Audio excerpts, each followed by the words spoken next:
स्वाधारं गगन सदृशं मेघवर्णं शुभांगं लक्ष्मीकान्तं कमलनयनं योगविद्यातनगम्यं वन्दे विष्णुभवभयहरं सर्वलोकैकनाथम्।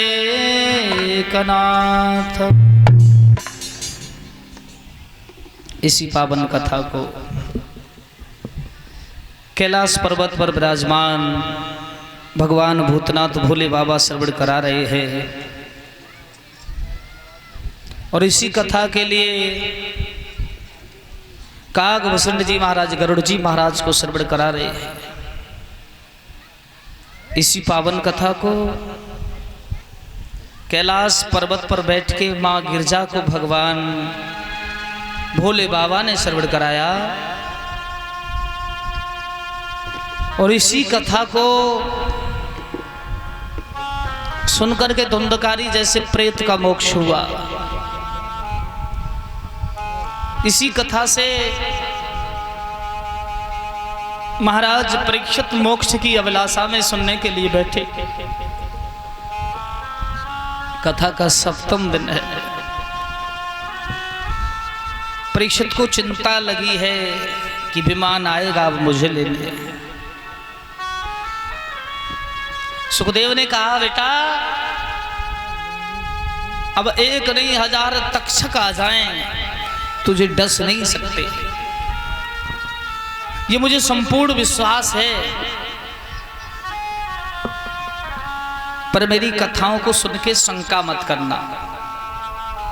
अगर तूने मेरी कथाओं पर शंका की तो शंका का कहीं समाधान नहीं होता।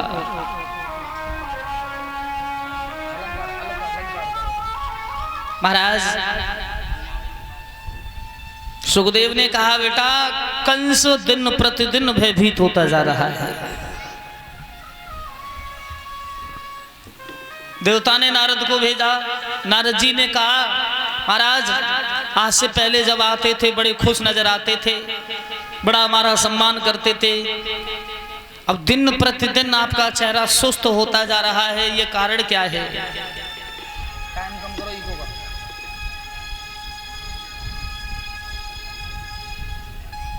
क्यों महाराज?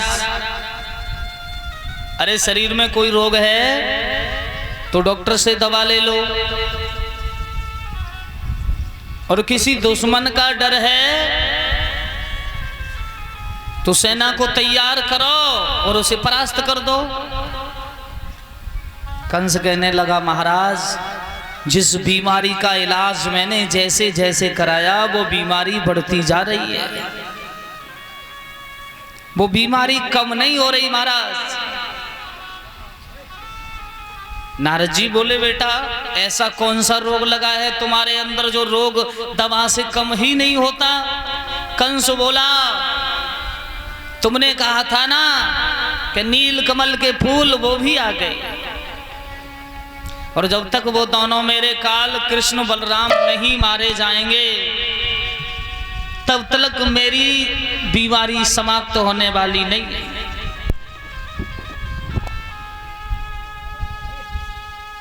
नारद जी बोले अगर वो दोनों तुम्हारे सामने आ जाएं तो? कंस बोला अगर मेरे सामने आ गए तो मैं बहुत जल्दी मार दूंगा उन्हें। अरे मेरे पास बड़े बड़े योद्धा शंख चारूढ़ मुष्टक रज्जाक जैसा धोबी महान पहलवान है, पर महाराज वो आएंगे तो आएंगे क्यों? नारद ने कहा परसों शिव तेरस का मेला लगवाओ और बस नंद बाबा और अक्रूर की बड़ी घनिष्ठ मित्रता है, और अक्रूर तुम्हारे भी सेना में मौजूद हैं, और अक्रूर समय समय पर गोकुल भी जाते रहते हैं, और तुम हमारी बात मानो तो अक्रूर को रथ लेके भेज दो, एक सुंदर चिट्ठी लिख दो कि मेरे भांजे कृष्ण बलराम तुम्हें तुम्हारे मामा कंस ने मेला देखने को बुलाया है, जल्दी से चले आओ। राजन कृष्ण इतना हठीला है कि चिट्ठी को पढ़ते ही बिल्कुल क्षण मात्र नहीं रुकेंगे, भागे चले आएंगे, और जैसे मथुरा में आए प्रवेश करें बस बड़े बड़े पहलवान हैं, उन्हें मरवा देना, खुबलिया पीड़ हाथी के नीचे कुचलवा देना। कंस कहने लगा वाह अरे गुरुदेव, तुम तो मेरे सबसे महान प्रिय हो, तुम्हारे अलावा और वो मेरी बीमारी का उपाय बता भी कौन सकता है? सबसे हित तुमसे है ना मेरा, देरी किस बात की भैया। कंस ने अक्रूर को बुलाया और अक्रूर से कहा तुम गोकुल चले जाओ। अक्रूर बोले क्यों? अरे गोकुल जाकर के कह देना मेरे भांजे कृष्ण बलराम से तुम्हारे मामा कंस ने तुम्हें बुलाया है। अक्रूर बोले बस सब कुछ कर दूंगा, यही नहीं करूंगा। अक्रूर सोच रहे हैं खड़े खड़े, 11 वर्ष 3 महीने 21 दिन की उम्र कृष्ण की है।